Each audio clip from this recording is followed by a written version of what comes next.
السلام علیکم ورحمۃ اللہ وبرکاتہ۔ الحمد للہ رب العالمین والعاقبۃ للمتقین والصلاة والسلام علی سیدنا محمد وآلہ واصحابہ اجمعین، اما بعد فاعوذ باللہ من الشیطان الرجیم، بسم اللہ الرحمن الرحیم۔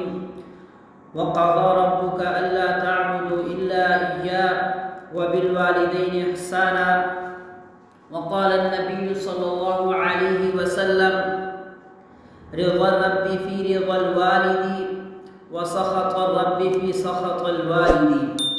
صدق الله العظيم وصدق رسوله النبي الكريم، ونحن على ذلك لمن الشاهدين والشاكرين، والحمد لله رب العالمين۔ سامعین محترم، آج بات کریں گے والدین کے حقوق کی بارے میں، اور والدین کے حقوق میں سے پہلا حق ہے ماں باپ کے ساتھ اچھا سلوک کرنا۔ رسول اللہ صلی اللہ علیہ وسلم نے باپ کے ساتھ بھی حسنی سلوک کی تاکید فرمائی ہے، لیکن ماں کے ساتھ حسنی سلوک پر اس سے بھی زیادہ زور دیا ہے۔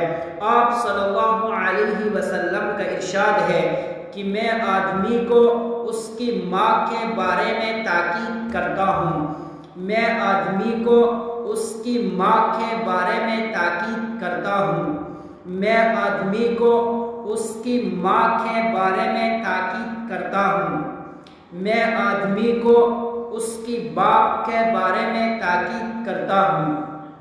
حضرت عائشہ صدیقہ رضی اللہ عنہا فرماتی ہے کہ میں نے عرض کیا: یا رسول اللہ صلی اللہ علیہ وسلم، عورت پر سب سے زیادہ حق کس کا ہے؟ آپ صلی اللہ علیہ وسلم نے فرمایا: اس کے شوہر کا۔ میں نے پوچھا: یا رسول اللہ صلی اللہ علیہ وسلم، مرد پر سب سے بڑا حق کس کا ہے؟ آپ صلی اللہ علیہ وسلم نے ارشاد فرمایا: اس کی ماں کا۔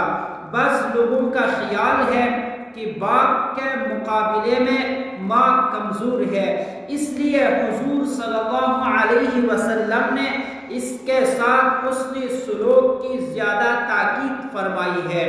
ہو سکتا ہے کہ یہ بات بھی ہو، لیکن اصل وجہ یہ ہے کہ ماں کے احسانات باپ سے زیادہ ہیں، اور فی الواقع اس کی مستحق ہے کہ اس کی طرف زیادہ توجہ دی جائے۔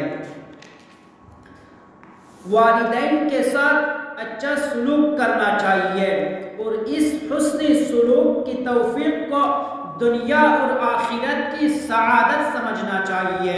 اللہ کی بات انسان پر سب سے زیادہ حق ماں باپ ہی کا ہے، ماں باپ ہی کا ہے۔ ماں باپ کے حق کی اہمیت کا اندازہ اس بات سے لگائیں کہ قرآن نے جگہ جگہ ماں باپ کے حق کو اللہ کے حق کے ساتھ بیان کیا ہے۔ اللہ کی شکر گزاری کی تاکید کے ساتھ ساتھ ماں باپ کی شکر گزاری کی تاکید کی ہے، جیسا کہ اللہ تعالیٰ کا ارشاد ہے: ان اشکر لی ولوالدیک، میرا شکریہ ادا کرو اور اپنے والدین کا شکریہ ادا کرو۔ حضرت عبداللہ ابن مسعود رضی اللہ عنہ فرماتے ہیں کہ میں نے نبی کریم صلی اللہ علیہ وسلم سے پوچھا کہ کون سا عمل اللہ کو زیادہ محبوب ہے؟ نبی کریم صلی اللہ علیہ وسلم نے فرمایا: وہ نماز جو وقت پر پڑھی جائے۔ میں نے پھر پوچھا کہ اس کے بعد کون سا کام اللہ کو زیادہ محبوب ہے؟ فرمایا: ماں باپ کے ساتھ حسن سلوک۔ اس کے بعد فرمایا: خدا کی راہ میں جہاد کرنا۔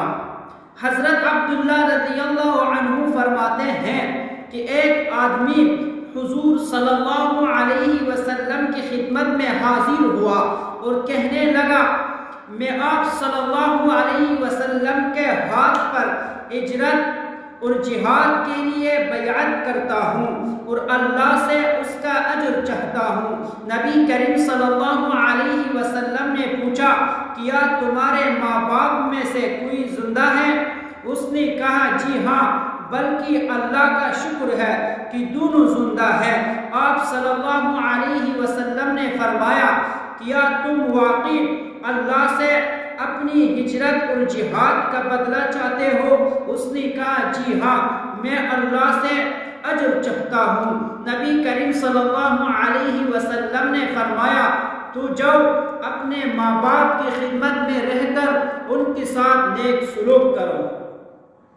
حضرت ابو ہریرہ رضی اللہ عنہ سے روایت ہے کہ حضور صلی اللہ علیہ وسلم نے ارشاد فرمایا کہ تم دوسروں کے عورتوں سے پرہیز کر کے پاک دامن رہو، تم دوسروں کے عورتوں سے پرہیز کر کے پاک دامن رہو، ایسا کرنے سے تمہارے عورتیں پاک دامن رہیں گے، اور اپنے والدین سے حسن سلوک کرو، ایسا کرنے سے تمہارے بیٹے